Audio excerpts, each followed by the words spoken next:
मध्ये तुमचं स्वागत आहे. आज माझा पोरगा आता नाश्ता करतो आहे. माझ्या पोरग्याला सकाळी शाळेत जाणं पडतं, त्याच्यामुळे त्याला मी नाश्ता दिलेला आहे. आता तो मुंगची डाळ आणि पोळी खातो आहे. काय नाश्ता करतो बेटा? मुंगची डाळ आणि पोळी खातो आहे. शाळेत जायचं आहे ना? नाही काय नाही, शाळेत जाणं पडेल तुला.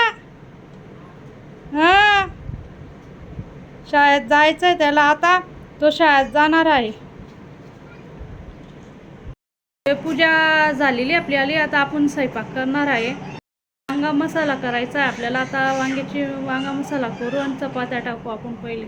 चला आता आपण पोळ्या करून घेऊ. चपात्या करून घ्यायच्या आपल्याला. आता पोरगा गेला शाळेमध्ये, त्याला शाळेत पाठवलेलं आहे. आता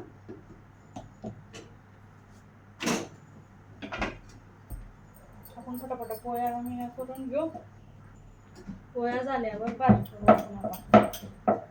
पोरं गेल्या आता शाळेमध्ये, 1-2 वाजेला येईल. आता तेल गरम झालेलं आहे. आपण आता हे वांगे कापलेले आहे ते टाकून तेलामध्ये तळून घेऊ.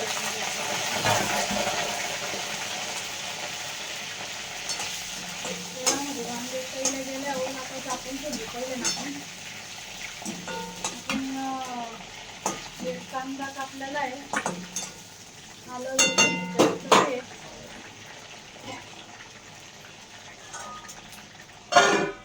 वांगे तळले गेलेले आहे. आपण ते वांगे काढून घेतलेले आहे. त्याच्यामध्ये जिरे टाकू आपण तर शेंगदाण्यामध्ये आलं लसूण पेस्ट टाकून दिलेली होती. कांदा टाकून घेऊ आपण. कांदा चांगला लाल करू द्यायचा. आता आपण तिखट हे करून घेऊ. कांदा चांगला लाल होऊन गेलेला आहे. आता आपण तिखट टाकून घेऊ. 2 चम्मच तिखट टाकलं. अर्धा चम्मच आहे, अर्धा चम्मच गरम मसाला थोडासा वरतून टाकून घेतला. 1 चम्मच धरून घ्या. आपण शेंगदाण्याचं कूट टाकून घेऊ. आता त्याच्यामध्ये लसूण ते टाकून घेतलेलं होतं. खोबरं, लसूण आणि शेंगदाणे भाजून घेतलेले होते. ओलं खोबरं होतं.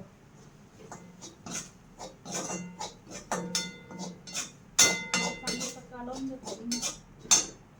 थोडंसं पाणी टाकून घेतलं आपण. आता हे आपण तळलेले वांगे होते हे टाकून घेऊ. आता आपण थोडासा पसारा आहे घरामध्ये, किचन पाशी करून घ्या. थोडंसं पसारा झालेला आहे. पाणी टाकून द्या. 1 गल्लास पाणी टाका. तुम्हाला थोडं टाकायचं थोडं टाका. मी 1च गल्लास पाणी टाकलेलं आहे. आणि थोडंसं मीठ.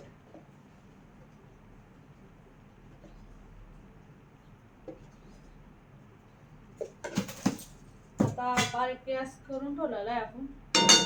आता आपण झाकून टाकून देऊ. वांग्याची भाजी झालेली आहे आपली. वरतून थोडी कोथिंबीर टाकून घेतलेली आहे. आपली वांग्याची भाजी कशी झालेली आहे.